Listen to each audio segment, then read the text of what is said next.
안녕하세요. 모든 경기 종목을 다루고 있는 토서관입니다. 하루도 빠지지 않고 많은 경기들의 조합픽을 프리미엄 정보방에서 매일 공유하고 있습니다.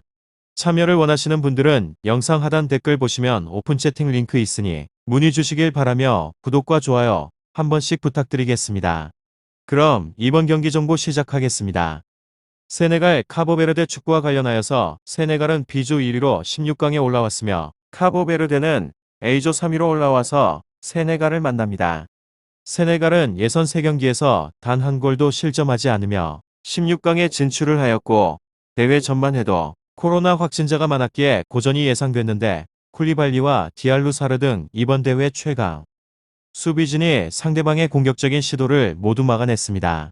또한 펠리스의 주전 미드필더인 쿠야테가 공수의 중심을 잘 잡아주고 있고 공격진에는 마네와 디아가 있기에 언제든 골을 노릴만 합니다. 다음으로 카보베르데는 16강에 오르며 대회에 출전한 1차 목표를 달성했습니다. 몬테이로와 세메도 등 이선 자원들이 기대 이상의 공격적인 움직임을 보였고 수비진도 탄탄한 모습이었습니다. 그렇지만 스트라이커 타바레스가 부상을 안고 있기에 최전방에 화력 저하를 안고 경기에 임해야 합니다.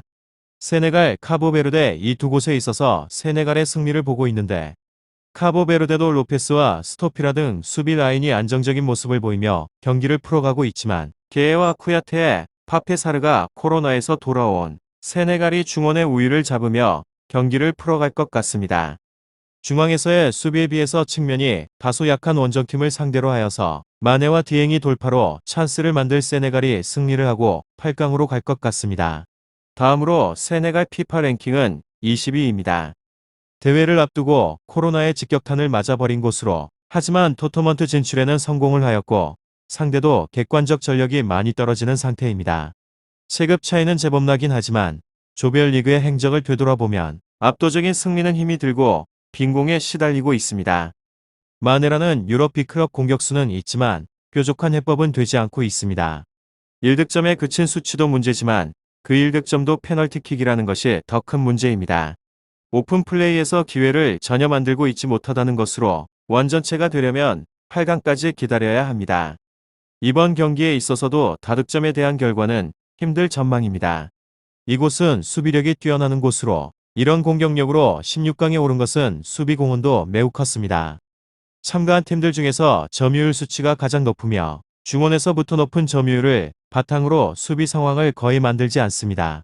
쿨리발리, 디알로로 이루어진 중앙에서의 수비 라인은 3경기에서 한 골도 내주지 않았습니다. 공격이 안 풀려서 문제지 수비진에 있어서는 아무 누수가 없습니다. 무실점에 있어서도 충분히 가능할 것 같습니다. 다음으로 세네갈 카보베르데 축구 피파 랭킹이 73위로 객관적으로 전력이 많이 뒤처지는 곳입니다. 몸값에 대한 수치만 봐도 10배가 넘게 차이가 나는 곳으로 비록 상대방이 극도의 공격력의 문제를 안고 있긴 하지만 카보베르데도 마찬가지입니다. 패배를 할 확률이 높은 것은 어쩔 수 없는 사실입니다.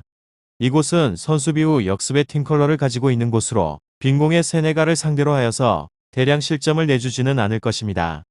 이미 2승을 거둔 상황이기는 했으나 카메룬을 상대로도 한 골밖에 내주지 않았습니다. 조별리그에서도 3경기 2실점으로 준수한 모습을 보여준 바 있으며 그렇지만 무실점 경기의 상대가 에티오피아였다는 점을 감안하게 되면 체급이 높은 세네갈을 상대로 하여서 한 골 정도 실점을 할 것 같습니다. 공격을 시도를 하고 있긴 하지만 신통치는 않으며 점유율에서 앞선 부르키나파소전에서는 점유율에서 앞섰음에도 슈팅 수는 더 적었습니다. 카메룬전에서도 슈팅을 4개밖에 만들지 못하였고 점유율에서 3대7로 압도를 당했다는 이유도 있습니다. 하지만 전력 차이가 나는 상대에게는 기회를 만드는 데 있어서 어려움을 겪는다는 것입니다. 이번 경기에 있어서도 비슷한 양상이 나올 것 같다는 예상을 해봅니다.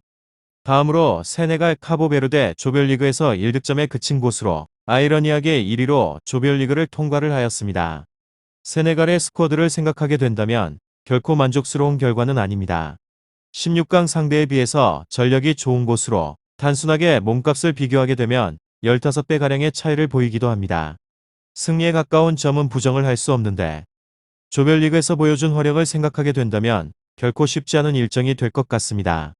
이곳은 윗선의 화력이 매우 저조한 곳으로 유럽에서 뛰는 선수들이 즐비한 스쿼드임에도 답답한 공격력을 이어가고 있는 중입니다. 에이스 마네에게 의존되는 공격으로 인해서 마네가 고립될 시 1선과 2선의 공격 흐름이 원활하게 이어지지 못합니다. 직전 경기에 있어서 역시나 10개의 슈팅 모두 박스 안에서 기록을 하였습니다. 그리고 카보베르데 팀은 직전 경기 개최국 카메룬과 무승부를 거두게 되면서 가까스로 16강행에 탑승을 하였습니다. 애석하게도 다음 경기 상대는 극심한 전력차를 지닌 세네갈이고 조별리그의 퍼포먼스를 생각하게 된다면 쉽게 무너질 경기력은 아니지만 선전 가능성 또한 높지 않은 상황입니다. 카메룬을 상대를 하였던 수비 전략 이후 좌우를 경유하는 역습 패턴을 사용할 공산이 크고 직전 경기 효율적인 역습을 감행하여 득점에 성공을 할 만큼 다음 경기에 있어서도 같은 방식으로 상대방의 골문을 노릴 것 같습니다. 다만 몬테이로 로드리게스 조합의 일선 공격 라인이 세네갈의 견고한 수비 라인을 붕괴할 수 있을지는 의문입니다. 세네갈 카보베르데 축구 잘 알아보시고 좋은 결과 얻어보시길 바랍니다. 유익한 정보가 되셨다면 구독과 좋아요 한 번씩 부탁드립니다.